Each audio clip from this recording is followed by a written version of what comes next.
कक्षा 10वीं की स्टूडेंट फाइनली आपका वैसे यहाँ पर विज्ञान का अर्धवार्षिक परीक्षा 2025-26 का पेपर लेके आ चुके हैं।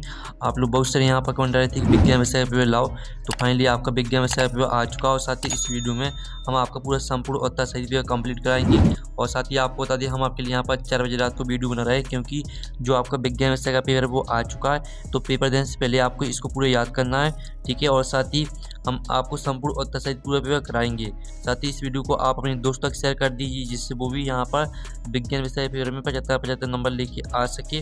और साथ ही वीडियो को लाइक कर लीजिए, चैनल को भी सब्सक्राइब कर लीजिए। आप यहाँ पर देख लीजिए कक्षा 10वीं अर्धवार्षिक परीक्षा 2025-26 विज्ञान विषय का पेपर है। हिंदी इंग्लिश वजन दोनों में रहेगा। मार्क्स 75 नंबर का रहने वाला है। टोटल क्वेश्चन आपके 23 रहेंगे। टाइम आपका 3 घंटे रहने वाला है। साथ ही आपके यहाँ पर निर्देश आते हैं, सही प्रश्न अनिवार्य, ठीक है। तो आप यहाँ पर निर्देश पढ़ लीजिएगा और यहाँ पे ठीक है अच्छी तरह से देख लीजिए। तो चलिए स्टूडेंट, जो आपका यहाँ पर विज्ञान विषय का पेपर है वो देख लेते हैं। तो आप लोग वीडियो को लाइक और चैनल को सब्सक्राइब जरूर कर लीजिए, ठीक है। चलिए आपके पहले तो यहाँ पर आते हैं, सही विकल्प चुन कर लीजिए जो कि आपके 6 नंबर के रहने वाले। तो आपको यहाँ पर ध्यान से देखना है, ठीक है। चैनल को जरूर सब्सक्राइब कर लीजिएगा। तो पहले तो आपके यहाँ पर दिए गए हैं, ठीक है, सही विकल्प। निम्नलिखित में से कौन सा भौतिक परिवर्तन नहीं है? तो आपका था मोमबत्ती के पिघलना, बा था पानी का उबलना, और सी था एलपीजी का दहन, और डी था बर्फ का जमना।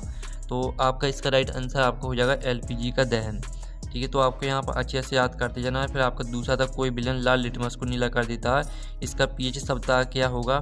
तो आपका यह था 1, बी ऑप्शन आपका 4 दिया गया है, सी ऑप्शन 5 दिया गया और डी ऑप्शन 10 दिया गया है। तो इसका आंसर आपका 10 हो जाएगा, ठीक है। तो आपको यहाँ पर अच्छे से याद करना है, ठीक है।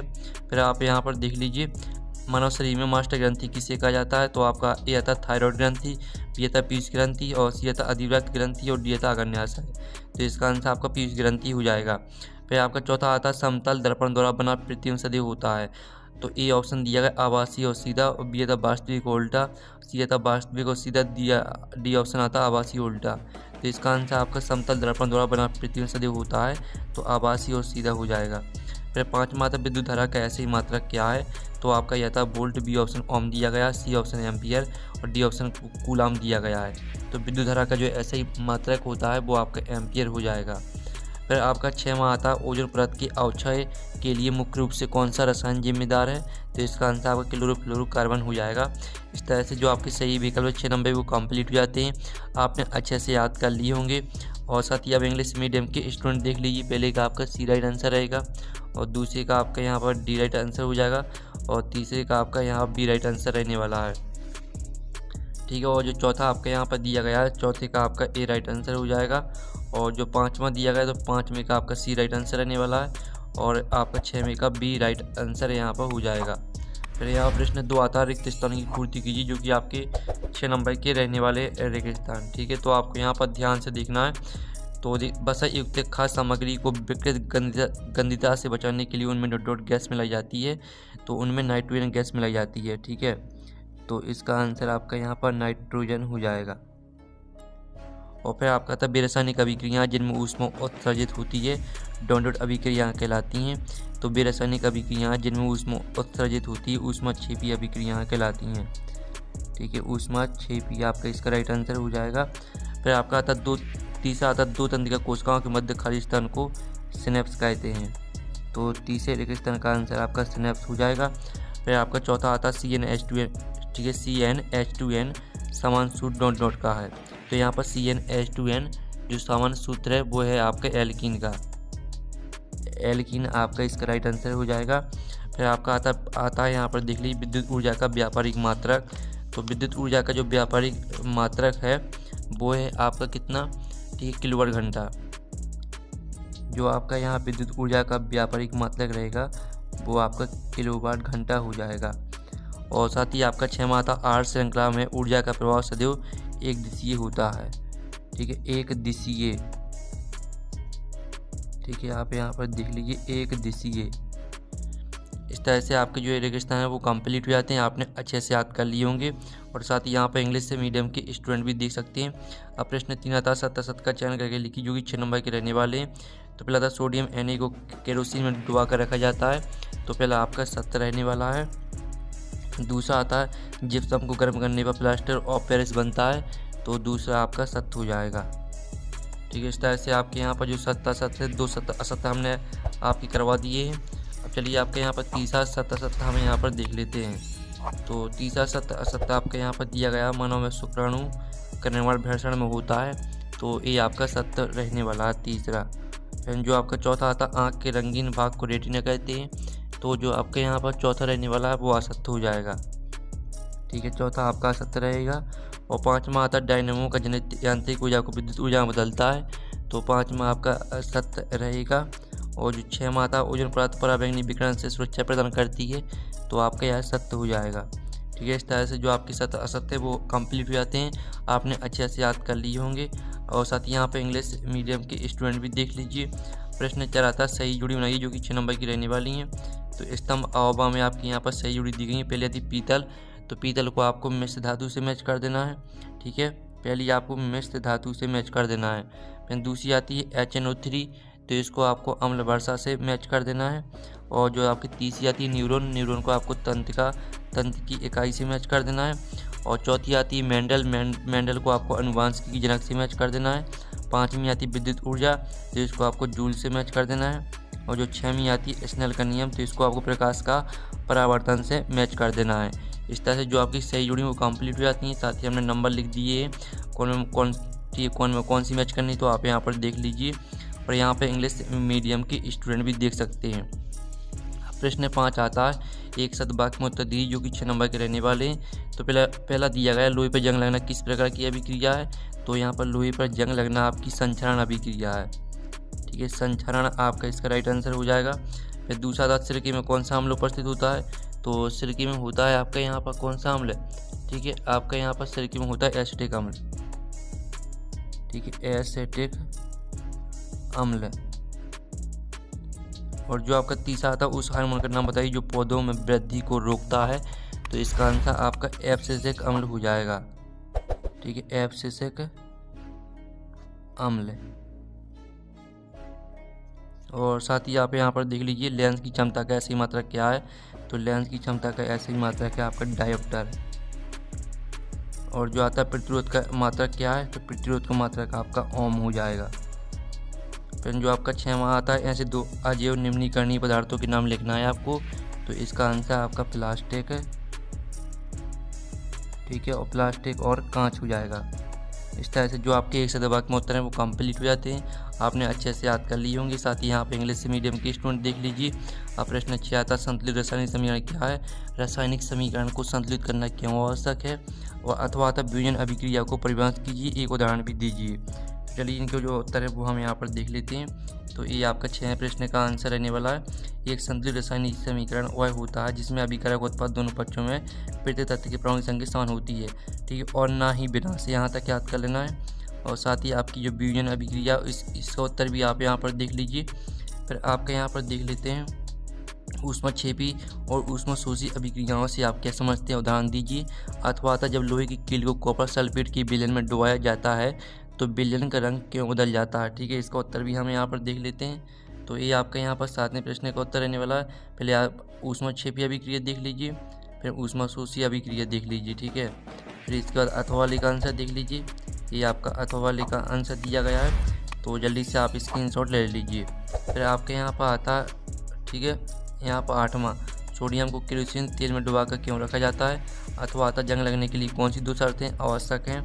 तो चलिए आपका 8वें प्रश्न का उत्तर हम यहाँ पर देख लेते हैं। ये आपका 8वें प्रश्न का उत्तर रहने वाला है। और साथ ही जंग लगने के लिए कोई 2 शर्तें लिखना है, तो ऑक्सीजन की उपस्थिति, जल या नमी की उपस्थिति। ये आपका अथवा वाले का आंसर हो जाएगा। फिर आपका आता है 9वां पीएच मान क्या हो, उदासीन विलयन की पीएच मान कितना होता है। साथ ही हम 9वें का यहाँ पर अथवा भी देख लेते हैं। तो 9वें का आपका अथवा आता व्यंजक चूर्ण के आपको 2 उपयोग लिखना है। तो चलिए आपका यहाँ पर 9वें प्रश्न का उत्तर देख लीजिए। ये आपका 9वें प्रश्न का उत्तर रहेगा। और व्यंजक चूर्ण के आप 2 उपयोग देख लीजिए। ये व्यंजक चूर्ण के आपके 2 उपयोग दिए गए हैं। फिर आपके यहाँ पर आता आयोडीन युक्त नमक के उपयोग की सलाह क्यों दी जाती है। ठीक है, अथवा आता मानव में शर्करा स्तर को कौन सा हार्मोन नियंत्रित करता है, इसकी कमी से कौन सा रोग होता है। तो चलिए आपका 10वें प्रश्न का उत्तर हम यहाँ पर देख लेते हैं। ये आपका 10वें प्रश्न का उत्तर रहने वाला है। और साथ ही ये आपका 10वें के अथवा का उत्तर रहेगा, तो आप स्क्रीनशॉट लेते चलिए। ठीक है, और इनको आपको अच्छी तरह से पूरा याद करना पेपर देने से पहले। फिर आपके यहाँ पर 11वां प्रश्न आता है स्वपोषी पोषण तथा विषमपोषी पोषण में कोई 2 अंतर लिखिए। अथवा आता हमारे शरीर में वसा का पाचन कहाँ और कैसे होता है। तो पहले तो हमें यहाँ पर स्वपोषी पोषण और विषम पोषी पोषण में आपके 2 अंतर देख लेते हैं। आपके 2 अंतर यहाँ पर दिए गए हैं। साथ ही हमारे शरीर में वसा का पाचन कैसे होता है तो इसका उत्तर भी देख लीजिए। ठीक है, अवशोषण योग्य बनाते हैं, यहाँ तक पूरा आपको याद कर लेना है। फिर आपके यहाँ पर आता प्रकाश संश्लेषण के लिए आवश्यक कच्ची सामग्री के नाम लिखिए, अथवा आता जाइलम और फ्लोएम में पदार्थों की बहन में क्या अंतर है। ठीक है, तो आप यहाँ पर देख लीजिए प्रकाश संश्लेषण के लिए आवश्यक कच्ची सामग्री कार्बन डाइऑक्साइड, जल, क्लोरोफिल, सूर्य का प्रकाश। और साथ ही आपका जाइलम और फ्लोएम में अंतर देख लीजिए। ये आपका जाइलम और फ्लोएम में अंतर दिया गया, अथवा का उत्तर आपका हो जाता है। फिर आपका आता है प्रतिवर्ती क्रिया और प्रतिवर्ती चाप को परिभाषित कीजिए, अथवा आता पौधों में छुईमुई की गति और छुईमुई की गति और प्रकाश की और पेड़ों की गति में क्या अंतर है। तो आप यहाँ पर देख लीजिए, ये आपका प्रतिवर्ती क्रिया और प्रतिवर्ती चाप। ठीक है, उत्तर देख लीजिए। साथ ही आपका छुईमुई की गति और प्रकाश की और पेड़ों की गति में अंतर दिया गया है। ठीक है, तो इनके उत्तर आपको यहाँ पर देखते जाइए। फिर आपका 14वां आता द्विखंडन और बहुखंडन में क्या अंतर है, अथवा आता प्लेनेरिया में पुनरुद्भवन कैसे होता है। तो आप यहाँ पर 14वें प्रश्न का उत्तर यहाँ पर देख लीजिए। ये आपका द्विखंडन और बहुखंडन में अंतर यहाँ पर दिया गया है। ठीक है, और साथ ही आपका प्लेनेरिया में पुनरुद्भवन कैसे होता है, तो अथवा का उत्तर भी देख लीजिए। फिर आपका आता अनुवांशिकता को आपको परिभाषित करना है, अथवा आता डीएनए की प्रतिकृति का जनन में क्या महत्व है। तो ये आपका यहाँ पर अनुवांशिकता की परिभाषा देख लीजिए। ये आपकी अनुवांशिकता की परिभाषा दी गई है, और डीएनए की प्रतिकृति में जनन का क्या महत्व है, तो इसमें आपके 2 पॉइंट दिए गए हैं। दोनों पॉइंटों को आपको याद कर लेना है। फिर आपका यहाँ पर देख लेते हैं 16वां प्रश्न। तो 16वां प्रश्न आपका आता गोली दर्पण की फोकस दूरी उसकी एफ वक्र त्रिज्या आर के बीच संबंध आपको लिखना है, और अब अपवर्तन के आपको नियम लिखना है अथवा में। चलिए आपका 16वें प्रश्न का उत्तर हम यहाँ पर देख लेते हैं। तो ये आपका 16वें प्रश्न का उत्तर रहने वाला है। ठीक है, ये आपका गोली दर्पण की फोकस दूरी एफ है और वक्र त्रिज्या आर में संबंध दिया गया है। साथ ही अपवर्तन के नियम देख लीजिए। अपवर्तन के आपको 2 नियम याद करने हैं, पहला दिया गया और दूसरा दिया गया। ठीक है, तो अच्छी तरह से आपको इनको याद कर लेना है। फिर आपका यहाँ पर आता ओम का नियम लिखिए, अथवा आता विभवांतर को परिभाषित कीजिए और इसका ऐसे ही मात्रक लिखिए। तो पहले तो आप यहाँ पर ओम का नियम देख लीजिए। देखिए चलक की भौतिक अवस्थाएं जैसे स्थिर रखी जाएं तो चलक के सिरों के बीच विभवांतर भी उसमें प्रवाहित होने वाली विद्युत धारा आई के समानुपाती होता है, पी समानुपाती आई या भी बराबर आई इंटू आर। साथ ही विभवांतर को आपको परिभाषित करना था और इसका मात्रक लिखना था, तो इसका मात्रक होता है वोल्ट और परिभाषा भी देख लीजिए आप यहाँ पर। फिर आपका यहाँ पर आता है 18वां। ठीक है, 18वां प्रश्न हमें यहाँ पर देख लेते हैं। अम्ल और क्षार में आपको 3 अंतर लिखना है, अथवा तांबे के बर्तनों को नींबू या इमली के रस से साफ क्यों किया जाता है। तो चलिए आपका पहले तो यहाँ पर अम्ल और क्षार में अंतर देख लेते हैं। ठीक है, इसका स्वाद खट्टा होता है, इसका स्वाद कड़वा होता है। इस तरह से आपको तीनों पॉइंटों को पूरा याद कर लेना है। फिर अथवा का उत्तर देख लीजिए। आपका अथवा का उत्तर यहाँ पर दिया गया है। फिर आपके यहाँ पर आता मानव उत्सर्जन तंत्र का नामांकित चित्र बनाना है, अथवा पौधे में रासायनिक समन्वय कैसे होता है। तो मानव उत्सर्जन तंत्र का आप यहाँ पर जो चित्र है वो देख लीजिए। ये आपका मानव उत्सर्जन तंत्र का चित्र यहाँ पर दिया गया है। ठीक है, और साथ ही अथवा का उत्तर देख लीजिए। ये आपका अथवा का उत्तर दिया गया है, तो इसका भी स्क्रीनशॉट ले लीजिए। फिर आपके यहाँ पर आता है विद्युत परिपथ आरेख में उपयोग होने वाले किन्हीं 3 घटकों की प्रति बनाइए, उनके नाम लिखना है आपको। और इसका जो अथवा वाला प्रश्न है जिसमें जब तब इसके द्वारा उपयुक्त शक्ति कितनी होगी आपको यह बताना है।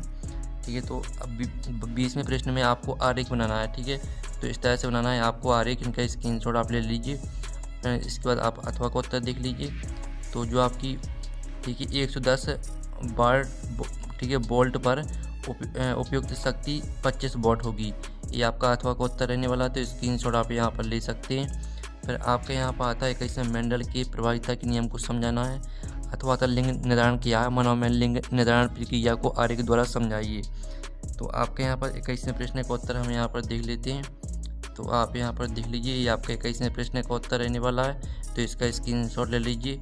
और ये आपका 21वें के अथवा का उत्तर रहेगा, तो इसका भी आप यहाँ पर स्क्रीनशॉट ले लीजिए। फिर 22वां आता है तारे क्यों टिमटिमाते कारण सही समझाइए। और इसका जो अथवा वाला प्रश्न है वो भी हम यहाँ पर देख लेते हैं। अथवा में आपका यहाँ पर दिया गया है, तो अथवा वाला प्रश्न भी आप यहाँ पढ़ लीजिए। चलिए इनके उत्तर आपको दिखा देते हैं। तो ये आपका 22वें प्रश्न का उत्तर यहाँ पर दिया गया। ठीक है, पहला पॉइंट, दूसरा, तीसरा, 3 पॉइंटों को याद कर लेना। साथ ही इसका जो अथवा वाला उत्तर है वो भी देख लीजिए। फिर 22वां प्रश्न 23वां आता विद्युत जनित्र का सिद्धांत लिखिए, इसकी कर विधि संक्षेप में समझाइए।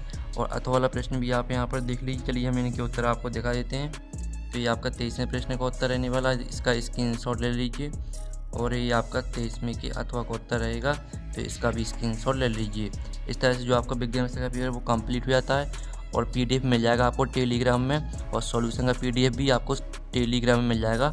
और टेलीग्राम ग्रुप की लिंक वीडियो के डिस्क्रिप्शन में दी रखी है, तो आपको ज्वाइन कर लेना टेलीग्राम ग्रुप को। तो हम नेक्स्ट वीडियो में मिलते। Thanks for watching.